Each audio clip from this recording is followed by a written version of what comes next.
এসো আমরা একটু যোগ শিখে নিই। হিরুর কাছে 4টে জাম আছে, তার দাদা আরও 2টো জাম দিল। ওর কাছে মোট কটা জাম হলো? 4টা জাম ছিল, যুক্ত আরও দাদা 2টো দিল, সমান কটা হলো? না 6টা। হিরুর কাছে মোট 6টা জাম হলো।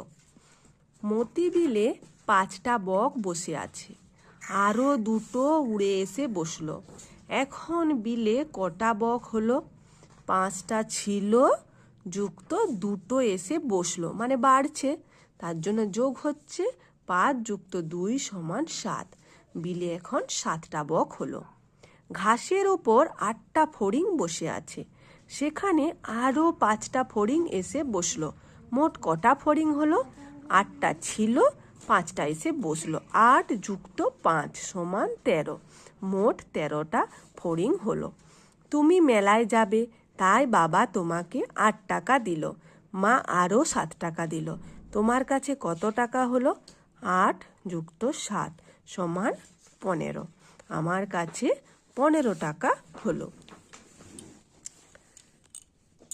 হীরার কাছে 5টি গুলি আছে, তার ভাই তাকে আরও 4টি গুলি দিল। ওর কাছে মোট কটা গুলি হলো?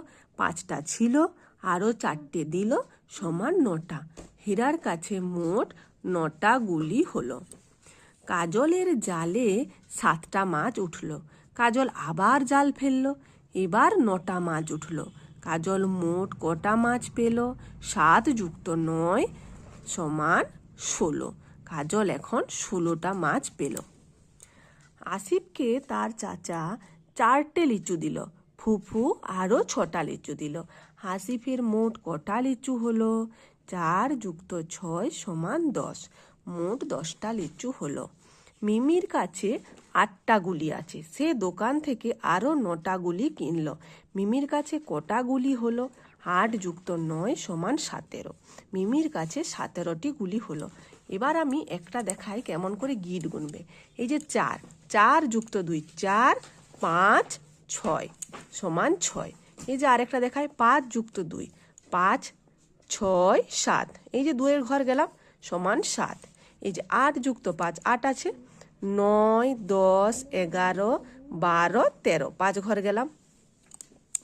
8 যুক্ত 7 8 9 10 11 12 13 14 15, 15 হলো। 5 যুক্ত 4 5 6 7 8 9, 7 যুক্ত 9, এইভাবে করলে